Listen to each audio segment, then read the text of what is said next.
Hello, I am here with David Mann, who is here to talk a little bit about self-care in the criminal justice system. So Dave, what has been your experience in seeing how people who work in the criminal justice system manage their self-care? Like with all other human beings, there's a wide range of,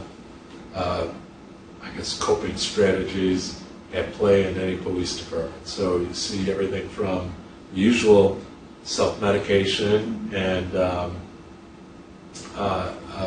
sort of poor responses to it, thrill-seeking behaviors and the like, down to really, really good, well-grounded coping strategies, whether it's family-based or healthy habits or athletic pursuits or just usual reading, getting away from it all.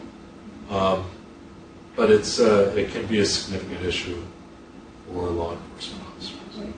Now, what challenges exist in the criminal justice system regarding self-care? Well, the main challenge, especially in law enforcement settings, is there's a strong predisposition against admitting that you're having any trouble coping with anything. So there's a lot of reluctance for people to seek help if they need it, if it's clear that they need it. It's also difficult for people in law enforcement to try to encourage other people in law enforcement. So it's difficult in many circumstances for cops to reach out to another cop to say, you really need to find help, or I'm here for you, because even that kind of admission can be frowned upon or reacted badly to. What consequences have you seen for people who are not successful? Well, it's, again, there's no difference between police officers or people in similar professions and anyone else. The consequences can be severe. So there's a high rate of suicide, unfortunately, among police officers.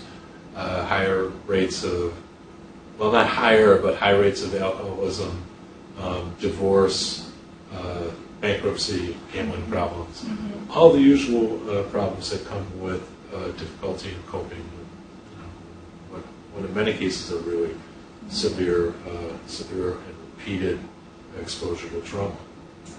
And in your own successful practice, what has worked for you in terms of self-care? There's a piece of advice that everyone, I think, gets in the academy that sooner or later somebody says to you in law enforcement, to try not to spend all of your time with other cops, to try not to just be surrounded by other people in law enforcement 24 hours a day, 7 days a week, because that can cause you to lose perspective. And I've done it both ways. There have been periods during my career where most of my time, especially when I was working midnights, and most of my time was spent in the company of other cops.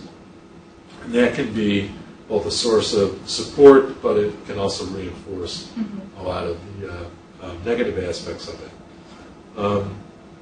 But I guess when I'm successful, I'm concentrating on things other than the work all the time. I need to remember to punch out, to engage in things that are healthy for me, like proper diet and getting my exercise and getting proper rest. Don't spend excessive time at the bar or whatever. It's really just maintaining a healthy lifestyle and maintaining a healthy perspective. And last question, what are your best tips and strategies for successful self-care in the criminal justice system? Well, I think the best strategy for anyone is to recognize and admit that the things that we're exposed to, particularly in law enforcement, EMS, EMT, fire, and those circumstances and situations that we're exposed to on a daily basis are not normal. And because of that, we have to be careful We have to pay attention to what's going on in ourselves and our lives, and we have to, at the earliest sign of trouble, recognize it and reach out for help, and it can take whatever form. I mean, that's a personal, individual decision, but that's the most important thing, to recognize that what we see can have a negative effect on you, and to be willing to do that self-assessment and to ask for help when you need it. Great. Thank you so much for coming on. Oh,